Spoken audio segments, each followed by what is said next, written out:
Hello everyone. हम अक्सर अपने घरों में काले चने के छोले, सफ़ेद चने के छोले, मटर के छोले बना कर के खाते ही हैं और वो हम सबको बहुत अच्छे लगते हैं। लेकिन आज थोड़ा सा डिफरेंट तरीके का छोला हम सब ट्राई करेंगे और वो है लोबिया के छोले, जो कि बहुत ही टेस्टी लगती है। मार्केट में लोबिया हरी सब्जी के रूप में पाई जाती है और उसके बीज को सुखा करके छोला बनाया जाता है। तो चलिए बनाते हैं लोबिया के छोले की रेसिपी। तो उसके लिए एक बड़ा सा बाउल ले लिया था, उसके अंदर मैं यहाँ पे 500 ग्राम लोबिया के बीज ले रही हूँ। जब भी मैं लोबिया के छोले बनाती हूँ उसकी क्वांटिटी ज़्यादा रहती है क्योंकि सभी को बहुत अच्छी लगती है। अब यहाँ पे पानी डाल देंगे और हाथों से रगड़ रगड़ करके 5 से 6 बार धो लेंगे ताकि जो भी लोबिया के बीज के अंदर डस्ट हो वो अच्छी तरह से साफ़ हो जाए। तो मैंने यहाँ पे 5 बार धो लिया है। अब इसके अंदर साफ़ पानी डाल देंगे और ढक्कन लगा करके 3 से 4 घंटे के लिए इसे छोड़ देंगे ताकि लोबिया के जो बीज है वो अच्छी तरह से फूल जाए। तो यहाँ 4 घंटे के बाद मैं चेक कर रही हूँ। आप देख सकते हैं लोबिया की क्वांटिटी कितनी बढ़ गई है फूलने के बाद और नाखूनों से आसानी से टूट रही है। तो इसका मतलब जो लोबिया के बीज हैं वो अच्छी तरह से फूल गए हैं। अब जो बाउल के अंदर पानी है उसको हम फेंक देंगे और 2-3 पानी साफ़ पानी से और धो लेंगे। तो यहाँ पे हमने धो लिया है। अब सबसे पहले एक कुकर ले लेंगे क्योंकि लोबिया के बीज को यहाँ पे सबसे पहले हम उबाल लेंगे। तो कुकर के अंदर लोबिया के बीज को हम डाल देंगे और यहाँ पे अब पानी डाल देंगे। तो पानी की क्वांटिटी इतनी रहनी चाहिए जितने में लोबिया के जो बीज है वो अच्छी तरह से डूब जाए या फिर लोबिया से थोड़ा सा ऊपर पानी रहे। अब फ्लेवर के लिए एक तेज़पत्ता डाल देंगे, एक बड़ी इलायची डाल देंगे, थोड़ा सा दालचीनी का टुकड़ा डाल देंगे, 1 चम्मच नमक डाल रही हूँ मैं और आधा छोटा चम्मच हल्दी डाल दिया है मैंने यहाँ पे।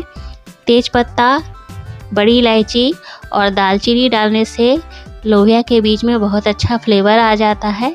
1 चम्मच मैंने यहाँ पे सरसों का तेल डाल दिया, ढक्कन लगा दिया। अब इसे विसल लगा लेंगे। तो पहली सीटी हाई फ्लेम पे और 2 सीटी लो टू मीडियम फ्लेम पे लगा लेंगे। तो यहाँ पे सीटी लग गई है मेरी, 3 पूरी सीटी लग गई है। तो अब इसे क्या करेंगे, गैस से नीचे उतार देंगे और अपने आप प्रेशर रिलीज़ होने देंगे। प्रेशर रिलीज़ हो गया है, कुकर ठंडा हो गया है। तो अब चेक कर लेती हूँ लोबिया के बीज को कि ये अच्छी तरह से पका है कि नहीं। आँखों से तो देखने में लग रहा है कि ये पक गया है, लेकिन एक बार चेक कर लिया जाए। तो लोबिया के जो बीज हैं वो काफ़ी गर्म है अभी, तो एक बार फिर भी चेक करना तो पड़ेगा ही।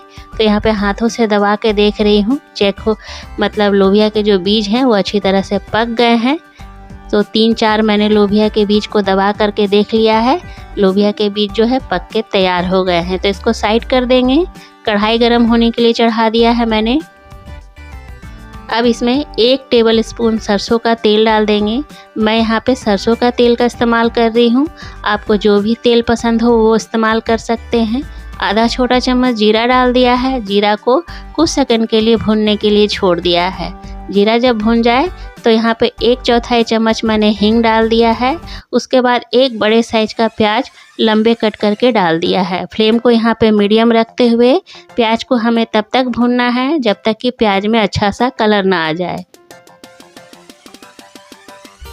तो प्याज में बहुत अच्छा सा कलर आ गया है। तो अब यहाँ पे 1 चम्मच भर के मैं लहसुन, अदरक और मिर्च का पेस्ट डाल दूँगी और इसे भी प्याज के साथ 1 मिनट तक पका लूँगी।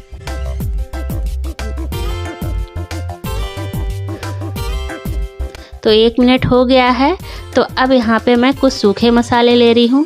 2 टीस्पून मैं धनिया पाउडर, ½ टीस्पून हल्दी पाउडर, 1 टीस्पून सब्जी मसाला और 1 टीस्पून कश्मीरी लाल मिर्च डाल रही हूँ। यहाँ पे मैं तीखी वाली लाल मिर्च का इस्तेमाल नहीं कर रही हूँ क्योंकि मैंने लहसुन अदरक के साथ हरी मिर्च का पेस्ट बना लिया था। लेकिन अगर आपको तीखा पसंद है तो लाल मिर्च का पाउडर डाल सकते हैं। अब सबको मिला करके ढक्कन लगा करके लो फ्लेम पे 2 मिनट तक सूखे मसालों को हम पका लेंगे। तो सूखे मसाले जो हैं अच्छी तरह से पक गए हैं। तो एक बार चला लिया है मैंने। चलाने के बाद यहाँ पे 2 मीडियम साइज के बारीक चॉप टमाटर है, मैंने इसे चॉपर में चॉप कर लिया है। आप चाहें तो पेस्ट भी बना सकते हैं। टमाटर डालते के साथ यहाँ पे 1 छोटा चम्मच नमक डाल देंगे, यानी स्वाद अनुसार नमक। नमक डालते समय इस बात का ध्यान रखेंगे कि लोबिया के बीज को उबालते समय भी हमने नमक डाला था। अब सबको अच्छी तरह से मिक्स कर लेंगे और ढक्कन लगा करके लो फ्लेम पे 5 मिनट तक पका लेंगे ताकि टमाटर जो है अच्छी तरह से पक जाए। तो ढक्कन हटा लिया हमने, टमाटर बहुत अच्छी तरह से पक गया है, मसाले जो है हमारे बहुत अच्छी तरह से भुन गए हैं। तो यहाँ जो हमने लोबिया के बीज को उबाल करके रखा था उसको डाल देना है। तो यहाँ पे लोबिया के बीज को हमने डाल दिया है।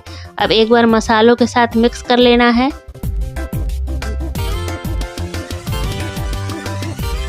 तो इस तरह से मसालों के साथ हमने मिक्स कर लिया है। मिक्स करने के बाद अब यहाँ पे मैं 1/4 चम्मच गरम मसाला पाउडर डाल दूँगी। गरम मसाला पाउडर डालने के बाद एक बार फिर से चम्मच से चला लेंगे और चलाने के बाद इसे ढक्कन लगा करके 3 से 4 मिनट तक पका लेंगे, क्योंकि लोबिया के बीज भी पके हुए हैं और मसाले भी हमारे भुन चुके हैं। बस जो हमने पानी डाला है उसमें उबाल आना है। तो यहाँ पे 3 से 4 मिनट तक हमने पका लिया था। तो देख सकते हैं इसकी कंसिस्टेंसी बहुत ही अच्छी है, बिल्कुल परफेक्ट है। लेकिन आपको थोड़ी सी और गाढ़ी चाहिए तो चम्मच की सहायता से इस तरह से लोबिया के बीजों को प्रेस करते जाइएगा। इससे जो कंसिस्टेंसी है वो थोड़ी सी थिक और हो जाएगी और टेस्ट काफ़ी बढ़ जाएगा। तो यहाँ पे अब सबसे लास्ट में मैं यहाँ पे हरा धनिया डाल दूँगी ढेर सारा। तो हरा धनिया डाल दिया है। अब यहाँ पे कटी हुई हरी मिर्च डाल दूँगी, कच्ची हरी मिर्च। हरी मिर्च का जो टेस्ट है वो लोबिया के छोले में काफ़ी अच्छा लगता है और ये जो हरी मिर्च है वो बहुत ही कम तीखा है। तो ये हमारा बहुत ही स्वादिष्ट सा लोबिया का छोला बनके तैयार हो गया है। तो चलिए फटाफट से प्लेटिंग कर लेते हैं। तो प्लेटिंग के लिए मैंने एक बड़ा सा बाउल ले लिया है। अब प्लेटिंग कर लेते हैं। तो जो लोबिया के छोले हैं वो पर्सनली चावल के साथ बहुत टेस्टी लगते हैं। तो ट्राई कीजिएगा फ्रेंड्स, एक बार ट्राई बना करके। अक्सर हम तो काले चने के, काबुली चने यानी सफ़ेद चने, मटर के छोले खाते ही हैं। तो इसको भी एक बार ट्राई करके देखिएगा। तो उम्मीद करती हूँ आज की रेसिपी आप सभी को अच्छी लगी होगी। अगर अच्छी लगी तो लाइक शेयर कीजिएगा। चैनल पर नए हैं तो प्लीज़ मेरे चैनल को सब्सक्राइब कर लीजिएगा। मिलती हूँ अगले रेसिपी में, तब तक के लिए टेक केयर, बाय बाय।